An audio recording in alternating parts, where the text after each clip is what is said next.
Well, hello everyone.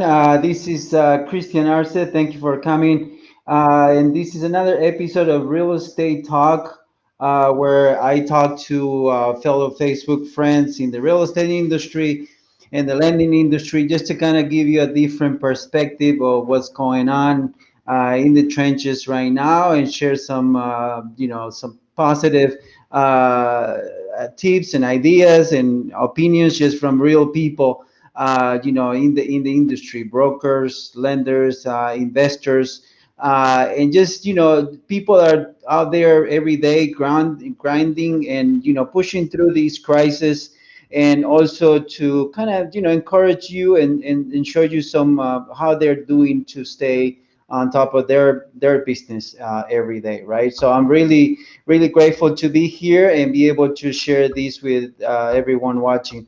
So please like and share if you would. I really appreciate it. Facebook, YouTube, Instagram, wherever you are, so that way we can reach more people that is looking for this information, and see if we can help anyone.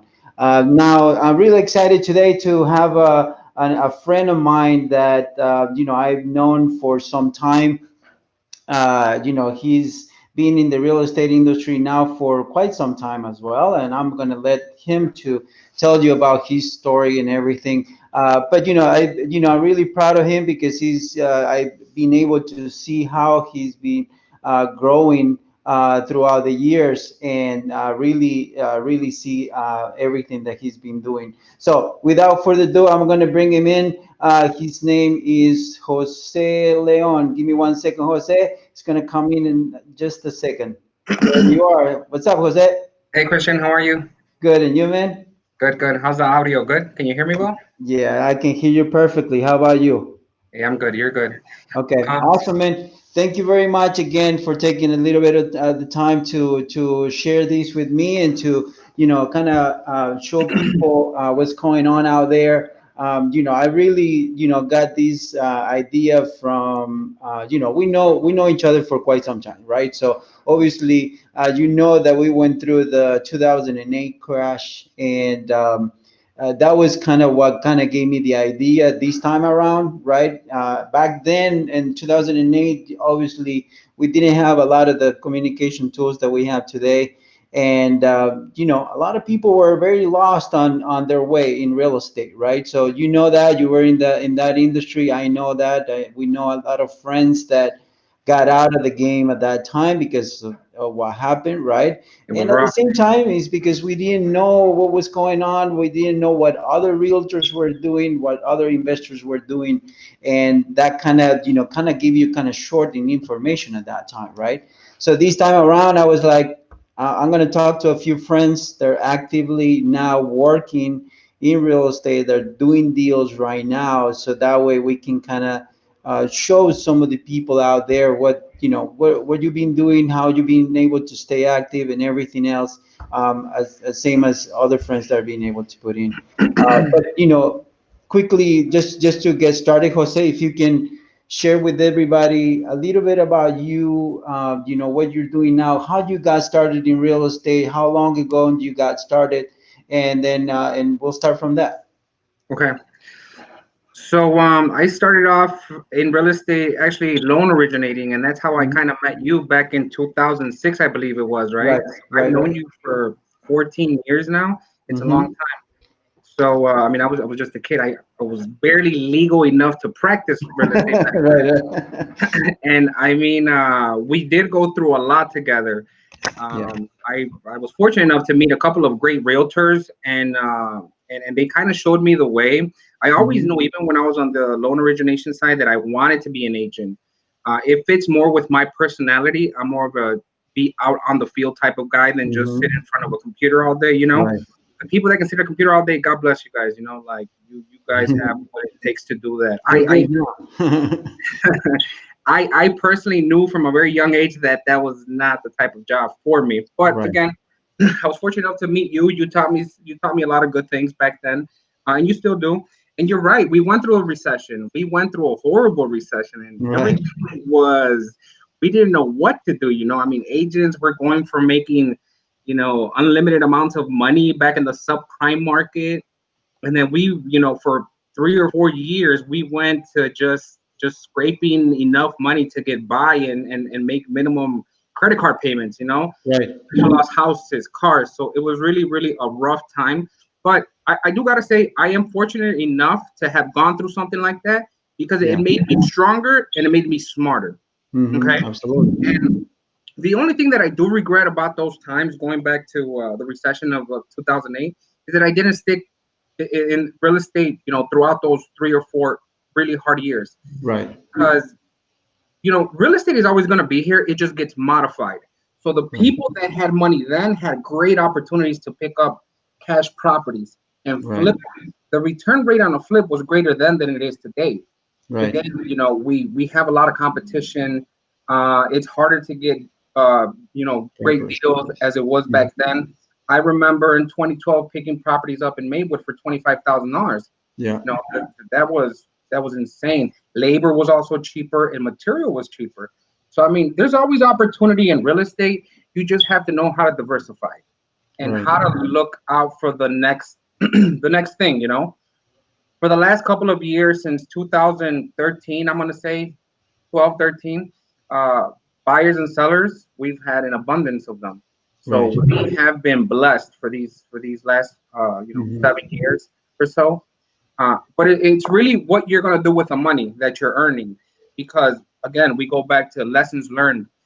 We don't want to be in the same boat as we were in 2008, where we use all the capital that we make now just to buy fancy cars, to Right. live in big mansions. Like, real estate is like the stock market. I say it's like the sea. Sometimes it's calm, sometimes it's rough, and Right. you have to put money aside so you can keep the ship afloat, right? Absolutely. So I mean, here we are today, 2020. First of all, I'm blessed that I'm still here, that I'm alive, that I have the opportunity to be in this great industry, to have met a lot of interesting and people that have taught me so much throughout the years. And Hmm. so the way that I've dealt with real estate, I got into the flipping side. I also Right. got into the holding, you know, Okay. in a couple of investment properties, renting them out. I truly think that in order for you to build wealth, you have to own assets, and those Mhm. assets have to pay you every month. Absolutely. Uh, Absolutely. I forgot. Go ahead. And tell me a little bit about when did you started making a little bit of a transition and started getting into more flipping and or more investing, because obviously you did a great job on your real estate side, on the retail side, right? As you said, there was an abundance of buyers in the last 10 years, 8 years, right?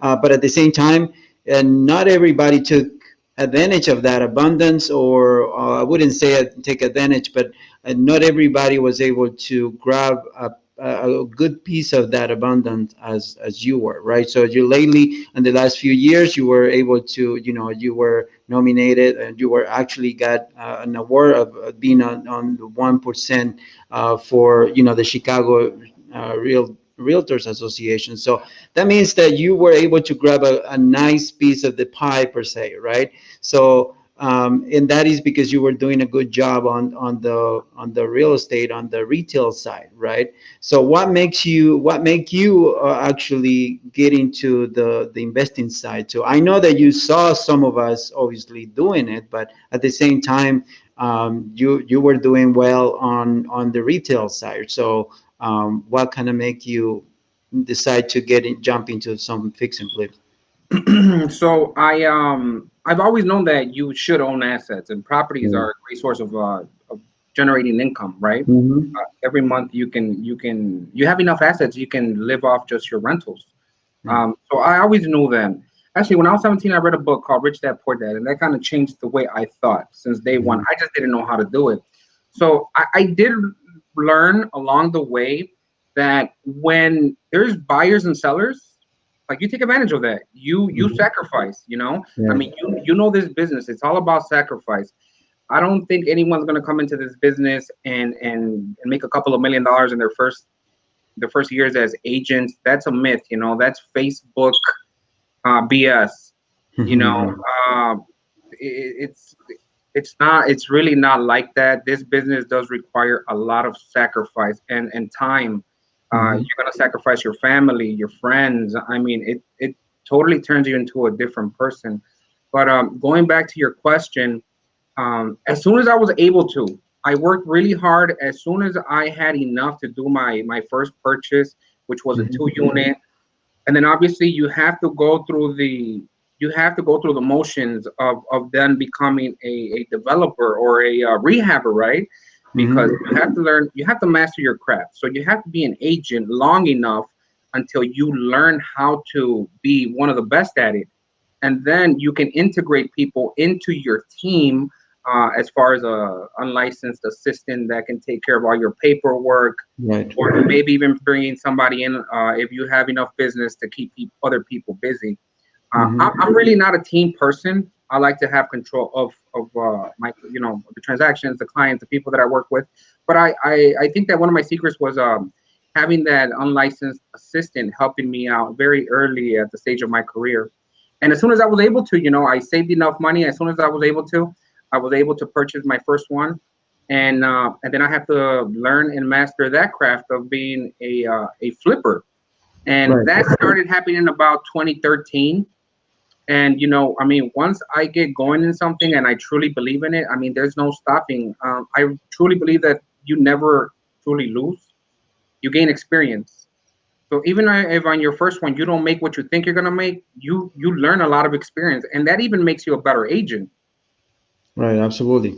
Well, the thing is that, obviously throughout the years, one of the great things that, real estate gives you is the network that you're able to build around you, right? So the people that you're able to meet, it's not only about the clients, but it's also about, the network, the people, the other realtors, other investors out there. For what we can see now, people are more willing to share their experiences. They're willing to share more of what they do. It's not as hidden as it was before, right? That if you were, would have come to someone before and say, "Hey, can you teach me how to do this?" Most people will say, get lost, right? They wouldn't give you any information.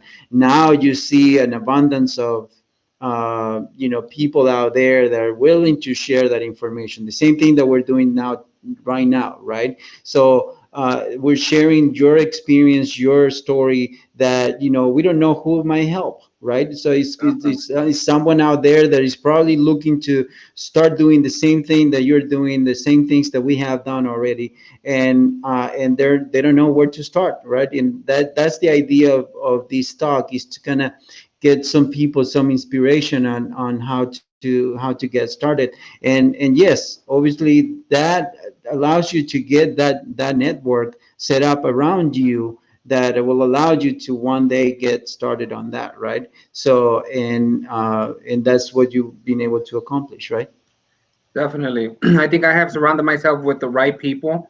I work in a great office. I have a really good working environment, and I am able to go to people even when I don't know the answer. I mean, there's no shame in Right. not knowing something, but it's an opportunity for you to learn something new.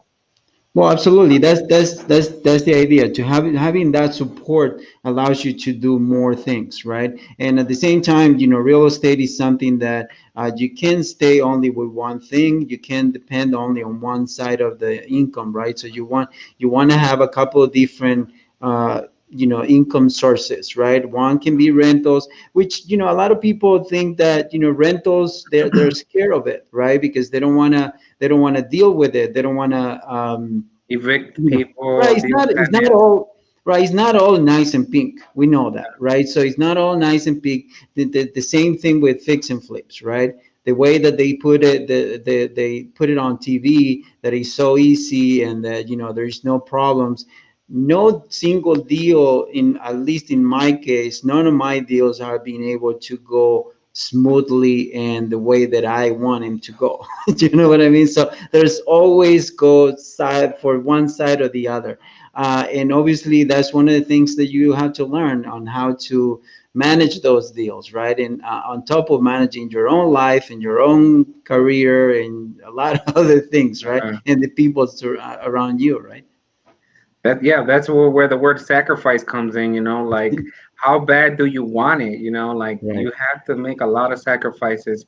But it's very rewarding though when you, after a couple of years, you're able to look back and you're able to see that you have, accomplished something for yourself. You have something to show for your 10+ years in real estate or whatever that may be. I think that sense of rewardness is definitely worth the sacrifice that we put in every day. And Right. yeah, you also have to manage your headaches. Like you have to be a person that can tolerate a lot of pressure, a lot of stress. So you learn, you either you're born with that or you have to pick it up as you go along, because this is a very stressful business. Now you're not dealing with just buyers and sellers. Now you're also dealing with contractors, village, cities. You know what I mean? You have to be at the job site. So now you got to split yourself in two. So it's a full-time job and plus a part-time. You know what I mean? Right. Absolutely. And how you been able to deal with now with the projects through, when this crisis started? Where were you before the crisis? Where were you? What were your plans per se for this year? And what kind of changed now this whole COVID-19 crisis? Yeah, so I think that I actually took a vacation in December, Hmm. January. I was gone for quite some time. So, but by the time I came back, and ready to go to work, then the COVID hit, Right.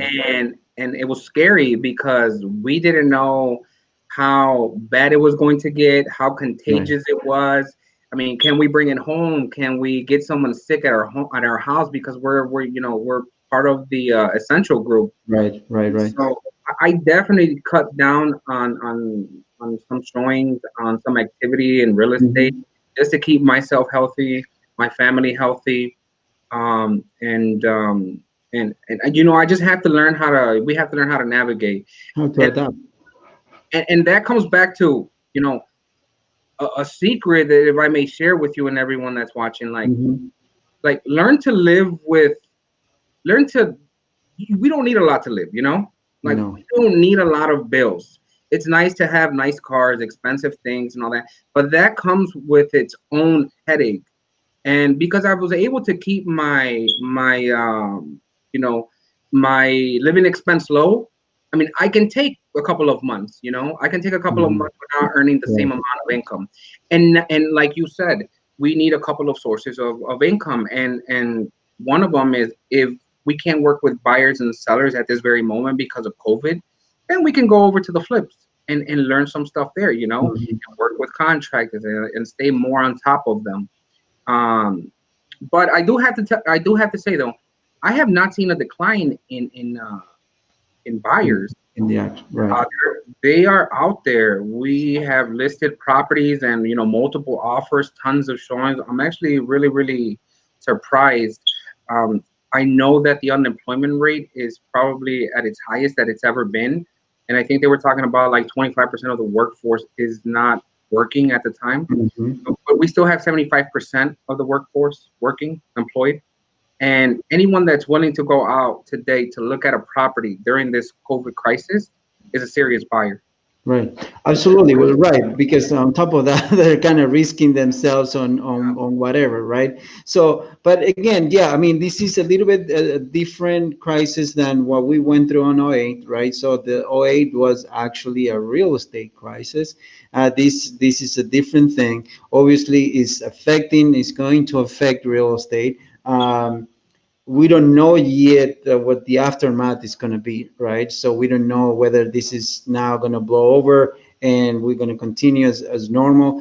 Obviously, nothing is normal because a lot of small businesses got really hurt, right? So all the businesses that are make money or they're like 250,000 and above, they the in revenue, they get loans, they're being able to get the all the loans from the government, and there is now a new federal government loan that the big businesses are getting, so they can any business that is doing from $250,000 all the way to I think $30 million or something like that, or even more.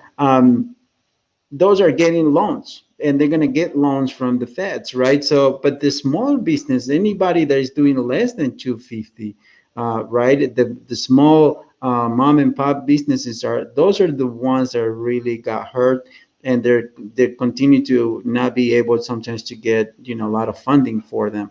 So that's when we're going to see, I think, later on, a lot of people now are still in unemployment. Unemployment actually was a really great help because the government kind of doubled up on their um, Benefits. benefits. So a lot of people are actually making more money now than if they go back to work. So, and I have a few friends that I can put out as an example. I have three good friends that I was talking with them this weekend.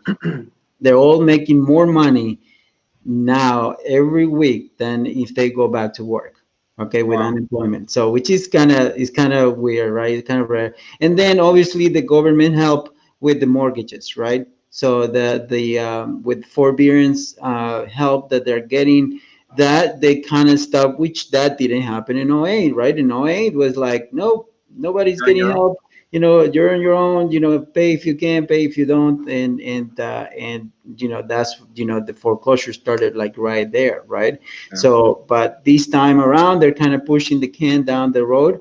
So we'll see what happens, right, with election year and all that stuff that is Absolutely. coming on. So we have a lot going on in the country, right? So, and of course, and on top of that, that amount of people that are out there, that obviously all the unemployed people right now, that probably half of them are going to go back to work, because at the same time some of those companies are not going to be able to bring everybody back, right? So but then another thing is, also is the great shift that happened in work, right? So a lot of people went from working in offices now, and now working virtually, right?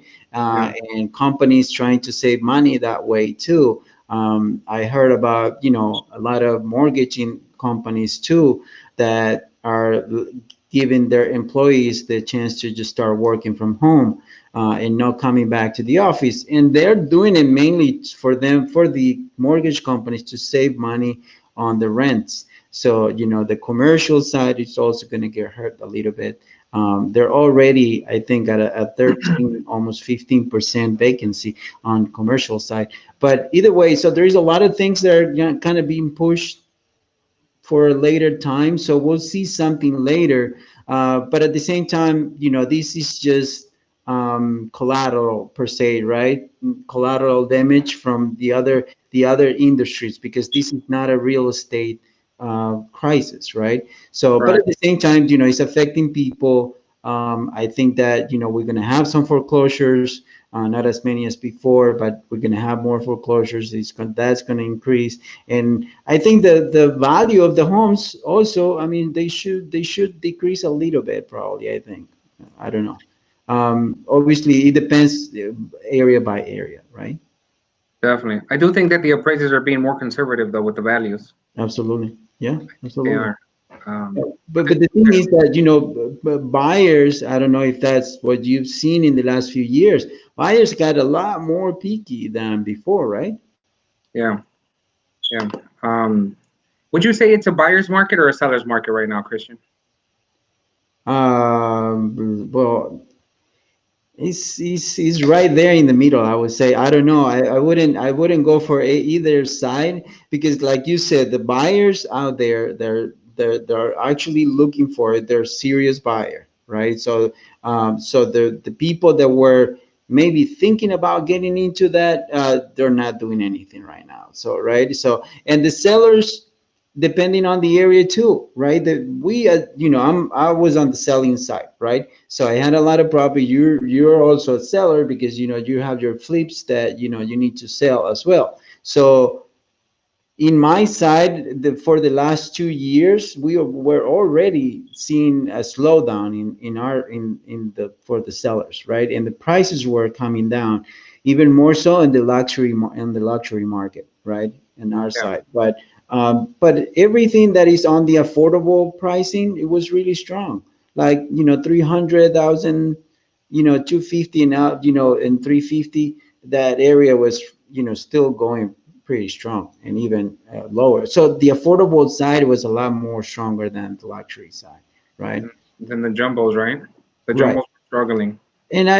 We still see that. I mean, we still see that some of the areas that were have where the luxury properties are. Chicago is a different animal, but there still were um, struggling. Okay, because there was a lot of inventory, and I had properties that took over a year to sell, right? Well, And this was 2 years ago, right? 2 years ago, it took me, one of the last properties that I had was, took me over a year to sell, and that was very difficult, right? But that's because there was a lot of inventory, so we have a lot of competition at that time. Now there is a lot less, and it's going to decrease because obviously a lot of the developers, a lot of the fix and flippers, they're going to disappear, and only going to stay just a few. But new ones are coming, right? definitely. So how you seeing that change on some of the markets that you are working on? I mean, some of the areas that you're working. No, I agree with you. I think that the higher end properties are a little bit harder to sell these days. I think that anything under 300,000 kind of makes more sense for buyers. Hmm. Um, not everyone's a doctor, an attorney, or Right. a real estate agent making the 250 plus a year. The Hmm. majority of people out there are middle class, 40 to $60,000, and they have car notes and they have kids that go to school, maybe even college. Right. So I think that in order for you to be successful, you have to know what type of market you want to cater to, and you have to make properties affordable.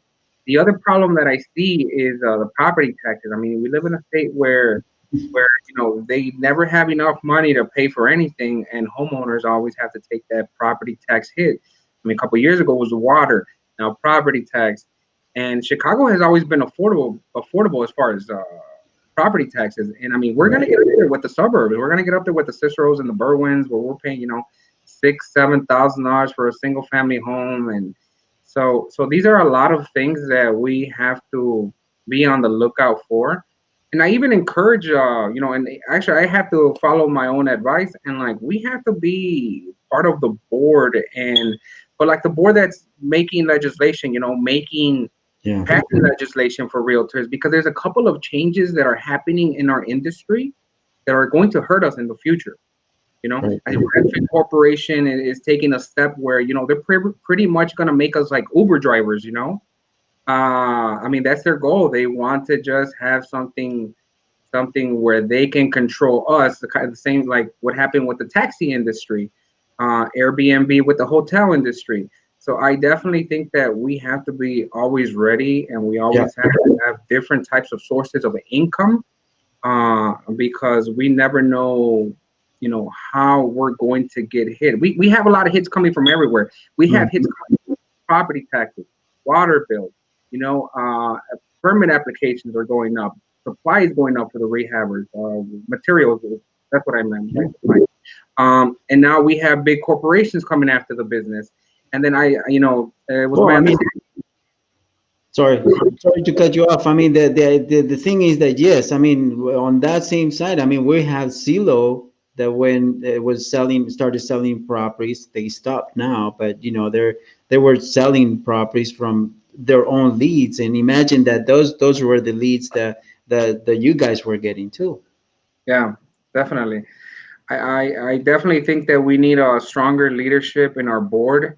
Hmm. We need somebody really catering to the best interests of the agents, and not what's been going on these last couple of years, where we have pretty much been sold out by our own board. But I don't want to turn this into a negative conversation. Right. You know what I I don't mean? want to go into politics right now, but but it's We, true. Look, it's true. Next week, actually, on Tuesday, I have a lady that is going to be talking with us, with me too. That we're going to talk a little bit about technology, right? And technology is something that, even though it's great, also, but at the same time, it keeps pushing people out, right? So the same thing happened on the 2000s, right? Everybody, that a lot of people that were in different industries were pushed out, and they lost their job because of technology. Sometimes we don't see it, maybe because it didn't touch us directly, right? But all the musics, the books online, all that Yeah. stuff took a lot of people out of their jobs, right? Shopping. And right, and real estate is going to happen the same thing, right? It's going more virtual, and more virtual, right? So it's going to get to a point, like you said, the big corporations are pushing away, and one of the big steps that we saw and as an investor, it also affected us, was the silo coming into the market as buying property and flipping properties, right? So, and when you say Zillow, I mean, Zillow is one of the biggest websites that, not only for us as an investors, but also for the realtors as a lead generation, right? So if they're, where are they going to end up for, if you're going to have the same website that's giving you those leads, it's going to be your competition, then, it's pretty hard to compete with that, right? So yeah, definitely, I think you got to be very, very attentive of what's going on in every way, because everything is going to affect, and it's going to keep changing. Whoa, how much change have you seen in the last 10 years, right? Um, The way that you started doing real estate to the way that you're doing it now, right? Even, communicating with your clients, and everything, the way that, you manage your team and everything, is completely different, right? Marketing, is completely different. So, and yeah, I mean, last year, not to go to, we don't go too far. Actually, on our side, on the investing side, we got hit with the law that Illinois passed about wholesaling. I don't know if you knew that's about right. that, right? But they updated the real estate law, and under that rug, they put in the wholesaling side of it, that now you need to have a Get license, licensed. right, Yeah. in order to wholesale deals, right?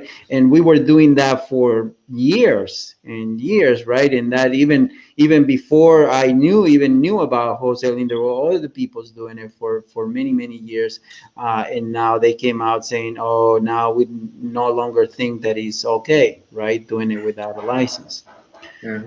So, things like that happens. And obviously now, last year were, small investors, but then you don't know where they're going to come after the realtors after that too. You know what I mean? So, It's creeping up. It's definitely creeping up. I think it's something that all realtors should unite, and we should talk to our board members and leaders, and definitely, pressure them into changing a lot of this legislation that these large corporations are pushing. I mean, we have to stick together. If not, we will be extinct in a couple of years.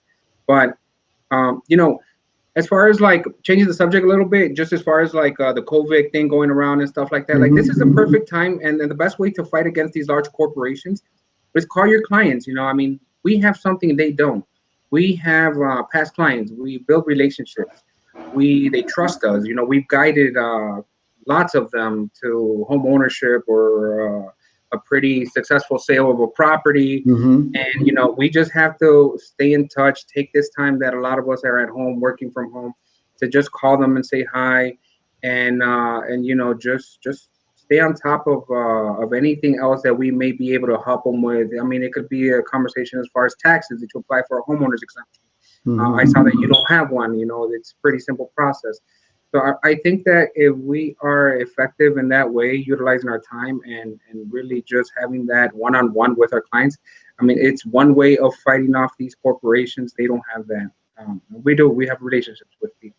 Well, yeah, it's the personal touch that every realtor puts into it, right? And so you're the one actually going out with them, looking at properties, picking the properties that they want, and you're also giving them some counsel into what they should be looking for, what's good and what is not good for them, for their family, right? And what things to look after or look out for when they're buying a property. So yeah, definitely that, and take advantage, I think, of the online stuff. right?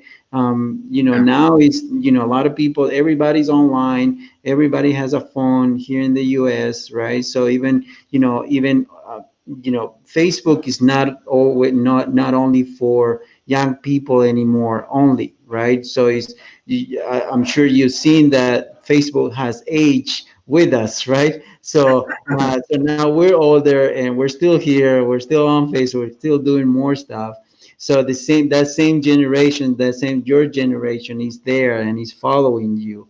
And I think that's the people that you gotta try to communicate more with, right? And now sort of kind of being pushed into more, into do more things online. I think that is a great opportunity to start communicating with your clients that way too, right? So that's why I kind of started doing this. One day I was like, man, we should do something to communicate with people, because I felt really isolated, you know, and not seeing people and not being able to go to networking events and things like that. And this is a way to see, kind of see how you're doing, how you're been working with, you know, this whole thing, and kind of, you know, share that at the same time, share that with people, you know what I mean, and be able to. So I think that you guys should, you know, what you been changing on your marketing side per se with this whole thing. Definitely. I've always been, give someone a call and just check up on them, see how they're doing. Because Mm-hmm. we build relationships with our clients, believe it or not, you know. Right. I just got, for example, I needed two tires, and I remember that I had a client that that's what he did for a living. And I call him and I say, hey, can you give me something? You know, this is what I need. Definitely. So we reinforce those bonds. I think that's definitely, to me, it's worked out throughout the years.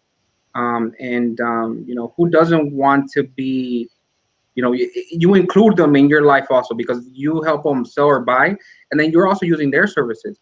This is what people talk about when they say support Mm-hmm. local businesses. That's what we do. They support us, we support them, Right. and it's a cycle.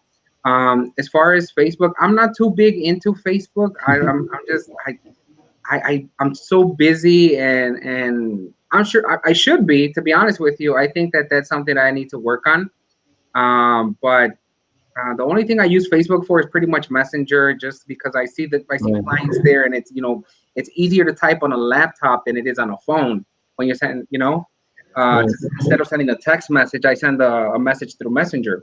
So, but I've occasionally posted, closings of clients. They ask me, Jose, can you put this on your Facebook? We want our family and friends to see that we purchased the house, and I Right. do that.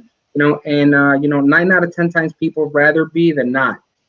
We always get those clients that says, hey, let's just keep this between us, private. Well, the thing is, believe it or not, Jose, I think that you guys, as brokers, you have a great opportunity now to take, you know, your listings and show them more online. Just with this, the excuse of COVID-19, right? Is like, okay, we're gonna show you our house online. You know what I mean? Just that excuse alone gives you an opportunity to communicate more with your clients, right? To show your listings, and at the same time be able for them. This is all about you guys. I mean, sometimes a lot of agents out there, I see that they don't. They say, well, we can't really do a lot of marketing because the seller is not willing to cooperate with that. But the way I see it, sometimes we, and some of the properties that we did, some of the properties that we rehabbed, we took pictures and we did videos on it, even though we didn't need, the property was already sold. We had properties, Jose, that we had that were already under contract, and we didn't need to spend money on staging, but we did went ahead and put the staging on the property simply to do videos and to do pictures, because we were going more after the branding of the company rather than just saying, oh, I'm just trying to show off. You know what I mean? Is more of a portfolio that you're building, pictures and videos of all the things that you've been doing. So take that into consideration, even more so with your fix and flips too, because that's going to be able to get you out there more. A lot of people they do it, and it seems like they're showing off, but it's more about they're building their brand with that. You know what I mean? By you showing the type of work that you're being able to do on some of your properties, that's going to take you to a different level. People are going to be asking for that all the time, and soon, actually, as you mentioned, with technology moving into more of the real estate side, is that I've seen agents selling properties on Facebook live. Okay, so and that's one of the things that I want to bring in the future, which is but more on the investing side for me, because obviously I'm not a realtor, so I can sell properties, right? But I want to sell some of my own properties online, and which is the way that they're doing it, and that is when you are able to, when you already have an audience, right? So anywhere locally that you're working, if you're able to build that audience locally, once you have a property and you say, hey, I have a property for sale, that thing is gonna fly. You know what I mean? So that's the say that's I think the way that I looked at Facebook through. You know what I mean? A way for you That's the to, lens you sign through. right, not only just to communicate and to show some of your family pictures and stuff like that. That's fun, right? That's the fun part of it. But at the same time, when you're that's the local communication. The same thing that right now, for example, just to give you an example, with the other day we were doing a show with George Cuevas. I don't know if you know him. George Cuevas is a great videographer from here, from Chicago, but he moved out to California. Okay, so he sell out. So he went out to California. But again, but he did a lot of the videos for us. He actually was the first guy that started doing videos for us on our properties, and just to do advertising, right? And he did all the pictures and everything. He had a different style on pictures that was beautiful. The pictures that he was taking, right? So, and we were talking with him a few shows ago about the different marketing strategies for realtors and different things. And right now, with, like you said earlier, right, you have to be adapting on your career, right? And what is people needing out there now, and what the people that need most help right now are the local businesses, right? So local businesses, if you're able to get in touch with them and start making some sort of advertising together, showing their business. Mostly we were talking about businesses that you like, right? Restaurants that you personally go and you really like, and by you helping them, by you doing a video with them and say, hey, to all my friends, come and visit my restaurant here in Berwyn. I love this restaurant, I love this type of food, whatever, right? You're not only reaching to your audience, but at the same time you're reaching to theirs, right? And by helping them, you're obviously reaching to their audience, and people are going to get to know you as the realtor that is helping that particular business. And you can do with that the same thing with a lot of businesses in the area. So I think that going more local is the thing now, that you can help a lot of businesses, and a lot of businesses are going to take that advertising for free. Even if you just do it for your friends on Facebook. But at the same time, Facebook allows you to put $5, $10 a day on that post, and blow it up to other people, to the whole town. You know what I Yeah. mean? So that's the power, I think, of social media now, and being able to help the local businesses in your area, and be able, that was there used to be the concept on real estate before, when there wasn't social media, there wasn't Facebook or anything like that. The way that the all guys will tell you is like, you got to go out there, knock some doors, right, get people to know you, right, and then go to your business, drop your cards, throw some flyers, right? So, and get the local people get to know you, right? Yeah. So on top of your referrals, or right on top of your family knowing what you're doing and all that stuff, but obviously everybody, even the realtors that had success before, in the old days, it was mainly because they were very active on the local events, right? Every local events they will be there. Any summer festivals, they will be there with their tent and their flyers and all that stuff, right? So but now I think that Facebook helps you do that, all that same stuff, but online. You know what I mean? On top of the local events that you're probably going to be able to do, probably not until next year, but this summer is going to be off for everybody, probably, right? Yeah, yeah, definitely. I think that social media does give you a broader audience, Right. and you don't have to invest the same amount of time that other, that our previous realtors used to do back in the 90s and the Mhm. 2000s. Well, But no, definitely. yeah, the thing is that we're going back to what you were saying, that oh, I'm a little busy and I can't get into social media too much, and I did that when we were flipping a lot of properties, and I wish I would have shared all that stuff. You know what I mean? Because we did a lot of work.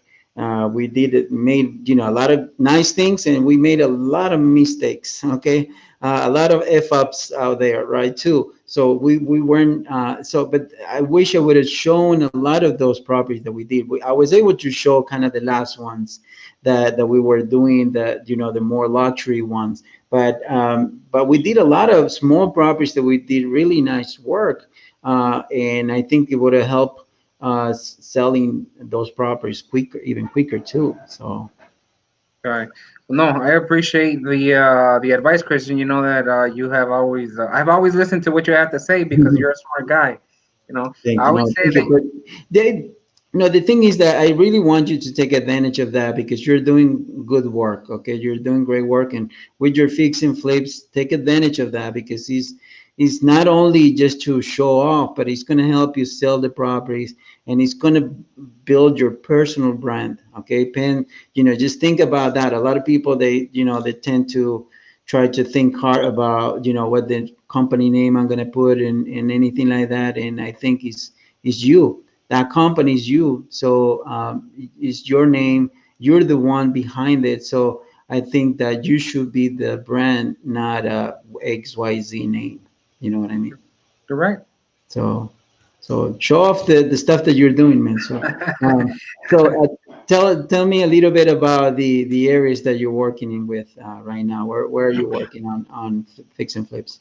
So I'm currently working in Little Village. I'm getting into South Shore, but I think South Okay. Shore is more to hold. Yes. And I've always done Joliet. I know the area very well. It's Okay. a mini city, and I feel comfortable working there. Okay. So I'm in those three areas Okay. currently. Well, I mean, the small cities always is great to work with because you can get things done faster, right? So in Yeah. regards of permits and all that stuff, right? How's Joliet with that? Next day inspections. You call it in today, they'll show up Mm. tomorrow. Right. They give you the cell phone of the inspectors, and you can call them. You can take pictures and send it to their cell phone. Right. So they have a more one-on-one communication with the contractor, and that's pretty cool. That's pretty because City of Chicago takes what 2-3 weeks to get an Yeah. inspector out there, Painful. Yeah, it's and if painful. you don't pass for whatever reason, it could be Another 3 weeks, 2 weeks it's at another least. 3 weeks away for them. Yeah, and then the whole project is stopped until you get past that. Yeah, You know. yeah, you have to really be on top of your game in Chicago, and I think that was one of the reasons why I started. I worked very little in the beginning in Chicago, and then after that I switched into the suburbs that are right outside Chicago, like Berwyn, Cicero, Oak Park, Bellwood, and all the other suburbs around Chicago because we were able to get things done faster and be able to communicate with inspector faster that way than Chicago. You're right. You're one of the original Bellwood flippers. Right, right. So yeah, well, we started. I think I started flipping in Bellwood back in 2011 or something like that. But Uh, we started in Cicero. Cicero was the first one that we did, and it was amazing. I mean, it was. It was a great deal that we found. It was actually, as you say, right? We were in the lending industry before, so one of my clients, my past clients, contacted me and was like, "Dude, I'm losing my property. What can I do?" And I said, "Well, we can help you. Just do a short sale on the property, right? So you can sell it." And when we started doing that, I was just starting to start my fix and flip company and everything. And I was like, maybe I should get this property, right? And then I started looking at the numbers and everything, and it was incredible. I mean, the experience of that first deal, I did it absolutely everything from beginning to end. I it was a 2 unit building in Cicero. The owner bought that property right before the crash, and he bought it for $325,000, a 2 unit building, and I was able to grab that thing for 25. Wow. So, and it was a great deal. So it was in the middle of 2011 or so. So, and it was the bottom of the market. So the property had a lot of problems. Obviously, the owner was in foreclosure. The tenants were not paying the rent. The property had a lot of issues, right? There were, a lot of damage, and the tenants didn't even want to get out, right? So it was a whole ordeal to be able to get people out of the property and be able to get the deal done. But at the end of the day, I was amazed that we were in the middle of the recession. We were able to buy this property. We fixed it within 2 months or so, and we put it on the market. I partnered with another realtor friend from the area, and he did. I was only able to raise the money to buy the property. He brought the money to rehab it. So we partnered on a 50-50, and then he put it on the market for sale. That thing sold in a week. Wow. Okay, so, and we were able to sell it for about 125. A two So unit we were in Cicero. right. We were right into it. We bought it for 25, and we spent about $32,000, $35,000. So we were in for no more than 55 grand on that thing, and so we doubled our money on our first deal. you That's know awesome. so that kind of gave us is taking that leap of faith on that first deal and going over that first deal, that after that the ball starts rolling, right? So, and that kind of gave us the leverage to start the second one and the third one. The confidence and the leverage, right? And then you just decided to rehab like half of Bellwood, man. Right. Then well, actually, because another realtor friend of mine, that was actually working in the REO side of it. He had a property in Bellwood, and when he showed me that property, I was doing my own due diligence on the property, and I started seeing that I was not the first one there. There were already a few fix and flippers there already working, right? And I saw the work that they were doing, and I started looking at the price that they were buying, the price that they were selling. Through the MLS at that time, you can see all that information, right? And I was looking pictures of before, pictures of after, right? And I was seeing the whole process right in front of me, right? Through the MLS, I could see everything, right? The pictures of when they were selling the property, the pictures when, how much they pay for it, and then the pictures when they put it back on the market. And, I was doing my own numbers at that time to see how much they probably spend. So I kind of fell in love with that area because Bellwood was something that, it was not Maywood, right? Maywood, the problem that they had, Maywood prices were cheaper, but the thing is that taxes were huge. So I did one property in Maywood and I got out because it was too complicated to deal with the city, and the taxes were just crazy high, right? Yeah. So, and Bellwood, the major kind of, it was an Italian guy at that time. I can't remember his name, but he kept the city pretty clean. They will put you ticket if you didn't cut your grass, and stuff like that. So you can see that the city was very well taken care of. So, and there was a huge shift. That city, actually, I don't know if you remember, but before a few years before I got into that city, they suffer a huge flood in that area because they had that big canal that goes through that. There's a Yeah. canal that goes through Bellwood and what's the city that is right next to it? What Um, is it? Melrose, Northlake, Bell, Maywood, no, that Westchester. Westchester, right? So Westchester, like the east side of Westchester, and all that area that is next to the expressway, what got completely flooded by that canal one year. I can't remember what year was it.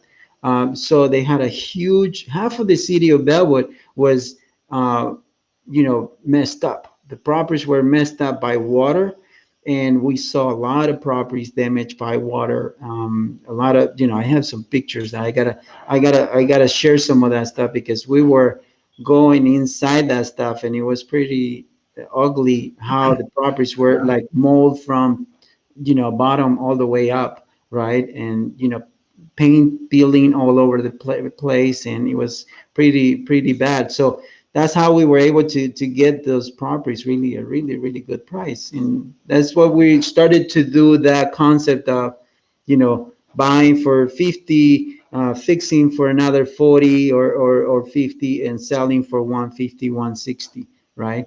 So and we continue to use the same concept, just in different pricing, you know Definitely. I so mean, it points out that during hard times, there's always opportunity, right? absolutely, absolutely. And even though that at that time that was a real estate crisis, right? So there was a lot of, problems with real estate. Even the banks, right? The banks that we worked with before, they didn't want to lend, right? They were completely shy of lending. And then the lending industry for businesses, if you had anything to do with real estate, they didn't want to lend you money. So we had to be very creative on how to get money. The hard money lenders at that time were non-existent. There were only two or three of them out there. Now there is an abundance of those, right? So, and I mean, that's good for a lot of investors because, but the thing is that right before COVID, the economy was very sweet per se, and we were kind of getting used to putting very low down payments. And now that same industry went backwards and went to the beginning, right? So now they're asking you 20, 25, 30, even 40% as a down payment to do the same deal. So, the same deal that you were doing for 100 grand that you only needed 10, 15 grands to do, now you need 25, 30, 40 grand to do it, you know? Definitely. No. So, Agree. so definitely is something. How do you are doing with that and financing for your deals? You doing some private money? What are the some of the tools that you're using for that?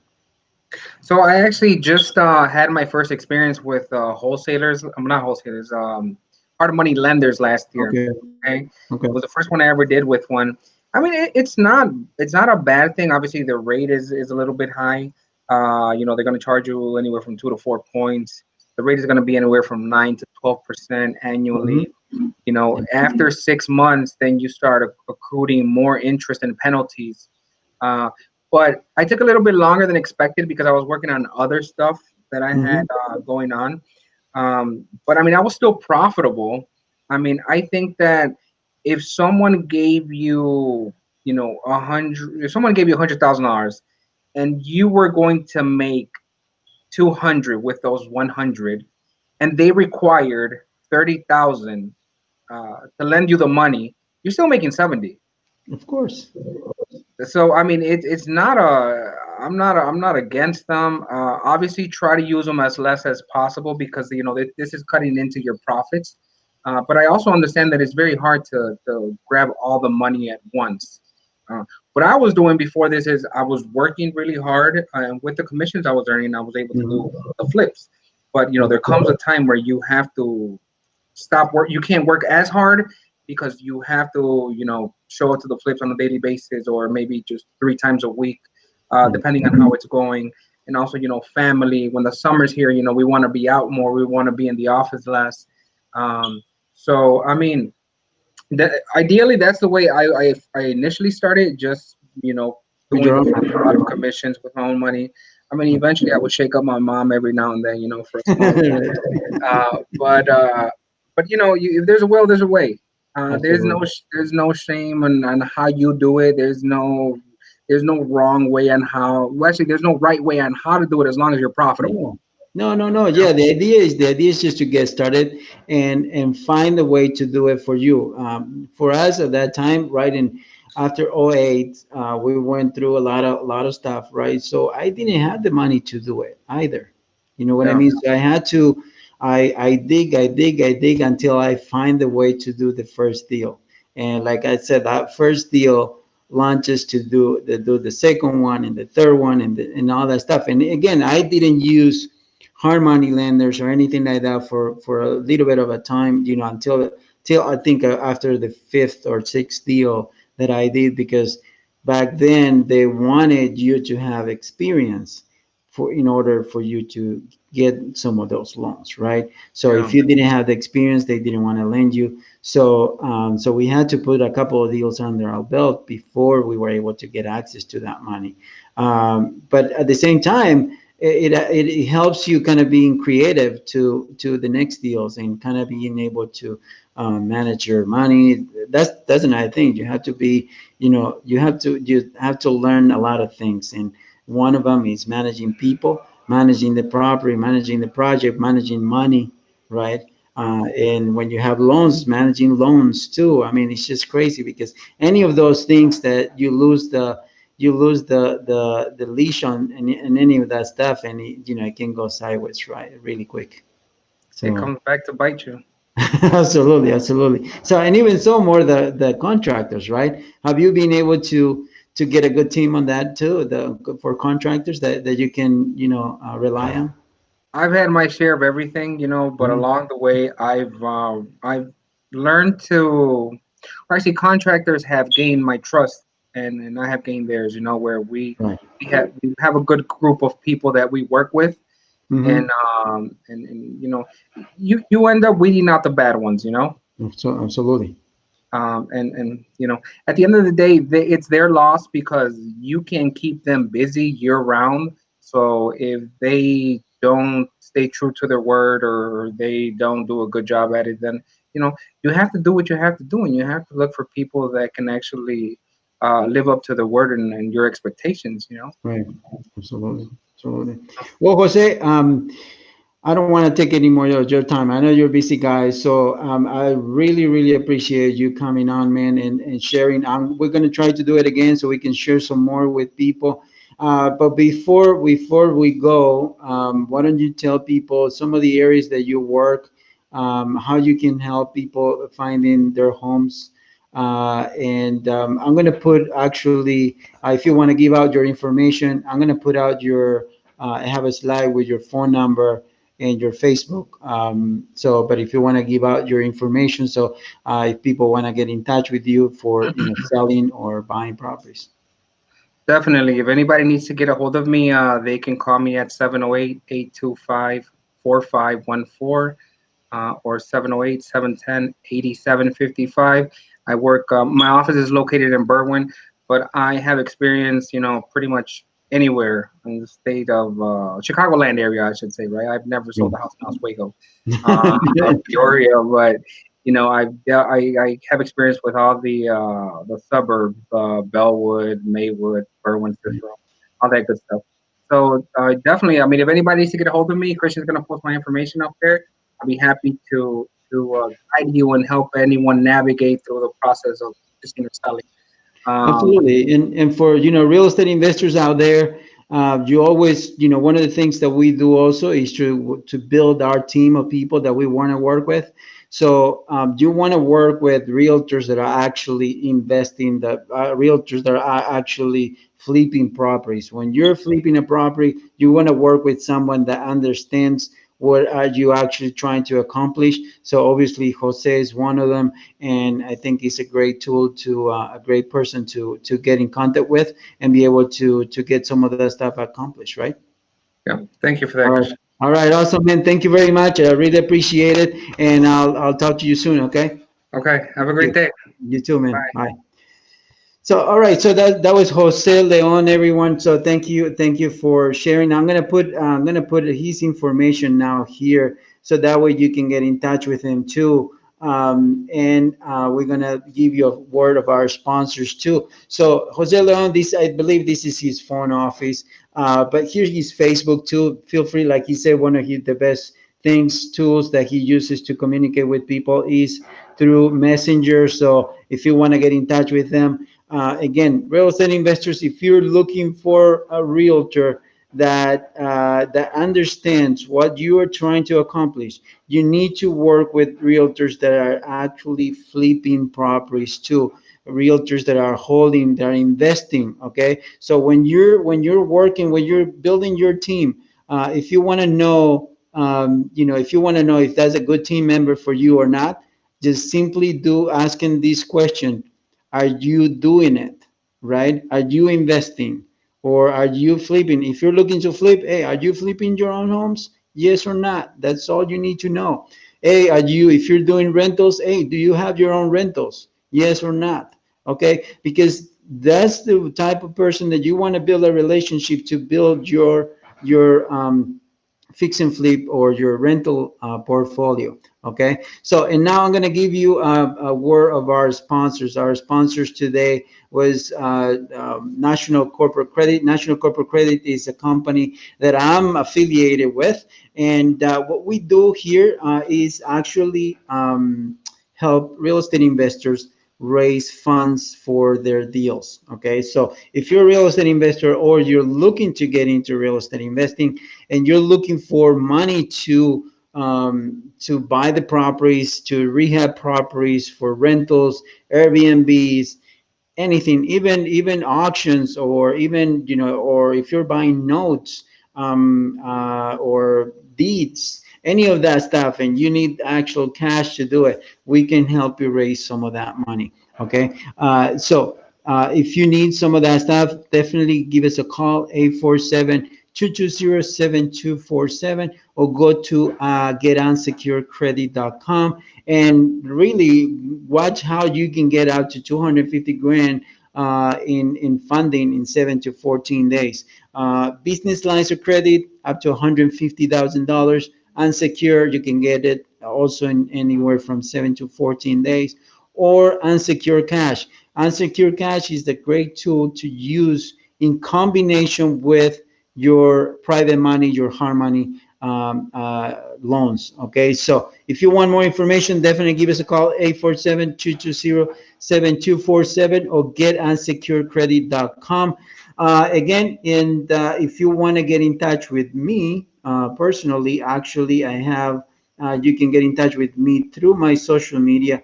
I'm usually most active through on Facebook. Um, so you can get in touch with me on Facebook at Christian Arce investor. That's my business page. But you're gonna find me on my personal as well if you want to, or LinkedIn at Christian Arce. Definitely you can find me in there, Instagram or Twitter, or my website christianarce.com. Okay, so I'm gonna see you again next week on Tuesday. So from now on, we're gonna be doing these Tuesdays and Thursdays. So if you want to jump on next Tuesday, I'm going to have a great guest. We're going to be talking all about real estate technology, and how is technology affecting real estate. Some of the things that we were talking with Jose today on how that affects real estate, how it's going to affect the market, and how it's going to affect you in the next few